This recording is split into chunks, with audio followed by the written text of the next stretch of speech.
In this tutorial, I'll show you how to restore and recover a deleted branch on GitHub. This is useful if you've accidentally deleted a branch and need to recover the work associated with it. First, open your web browser and go to github.com, then sign into your account.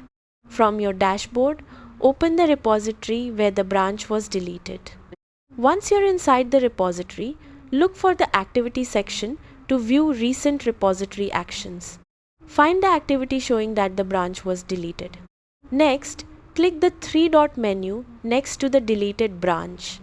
If the option is available, select Restore Branch. GitHub will restore the branch along with its commits and changes. To verify that the branch has been recovered, open your repository's branches page and look for the restored branch. You should now see the branch listed and available to use again. That's how to restore and recover a deleted branch on GitHub. Thanks for watching.